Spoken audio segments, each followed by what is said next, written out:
Hi, അപ്പോൾ ഇതൊരു quick reading ആണ് നിങ്ങൾക്ക് വേണ്ടിയിട്ട്. എൻ്റെ പേര് അപർണയാണ്.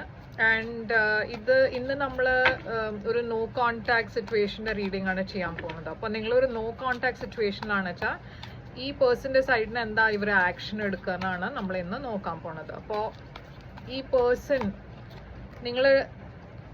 പേഴ്സൺ നിങ്ങളുടെ ഒരു സോൾമേറ്റ് കണക്ഷനാണ്. ഇതൊരു ജെമിനായി എനർജിയാണ്, പക്ഷേ ഇതൊരു സ്ട്രോങ് സോൾമേറ്റ് കണക്ഷനാണ്.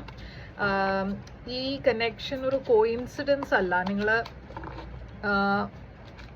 ഇതൊരു ഡെസ്റ്റിൻഡ് കണക്ഷനാണ്, ഒരു സോൾമേറ്റ് കണക്ഷനാണ്. പക്ഷെ ഈ സമയത്ത് ഈ പേഴ്സൺ ഷുവർ അല്ല ഈ സിറ്റുവേഷനെ കുറിച്ച്. അവർ ഡിസിഷൻ എടുക്കാൻ പറ്റുമെങ്കിൽ അവർക്ക് നിങ്ങളെ കോണ്ടാക്ട് ചെയ്യണോ വേണ്ടേന്ന്. അവർ പക്ഷെ നിങ്ങളെ സ്റ്റോക്ക് ചെയ്യുന്നുണ്ട് ഓൺലൈൻ. നിങ്ങളുടെ സോഷ്യൽ മീഡിയനെയൊക്കെ ചെക്ക് ചെയ്യുന്നുണ്ട്. നിങ്ങളുടെ സ്റ്റോറീസ് ഇൻസ്റ്റഗ്രാമിൽ, അതല്ല വെച്ചാൽ വേറെ എവിടെയെങ്കിലും സോഷ്യൽ മീഡിയയിൽ നിങ്ങൾ ആക്റ്റീവ് ആണ് വെച്ചാൽ അവിടെ സീക്രട്ട്ലി നിങ്ങളുടെ സ്റ്റോറീസൊക്കെ അവർ കാണും. പക്ഷേ കോണ്ടാക്ട് ചെയ്യില്ല. അവരുടെ ഫീലിങ്സിനെ ആക്സെപ്റ്റ് ചെയ്യാൻ അവർക്ക് ഇതുവരെ സാധിക്കുന്നില്ല. പറഞ്ഞാൽ അവർ ഒരു ഡിനയലിലാണ്. അവർക്ക് നിങ്ങളെ കോണ്ടാക്ട് ചെയ്യണം എന്നുണ്ട്, പക്ഷെ ധൈര്യമില്ല കോണ്ടാക്ട് ചെയ്യാൻ. അപ്പോൾ ഈ സമയത്ത് അവർ ഹീലിംഗ് എനർജിയിലാണ്.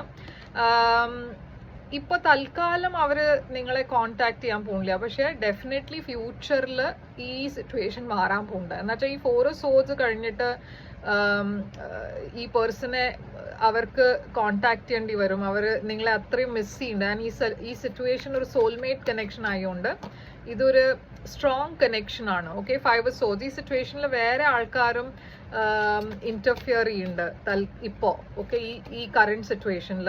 പക്ഷെ ഫ്യൂച്ചറിൽ ഞാൻ പറഞ്ഞ മാതിരി ഈ പേഴ്സൺ അവരുടെ ഫീലിങ്സ് തുറന്ന് പറയാൻ പോകുന്നുണ്ട്, നിങ്ങളെ കോണ്ടാക്ട് ചെയ്യാൻ പോകുന്നുണ്ട്.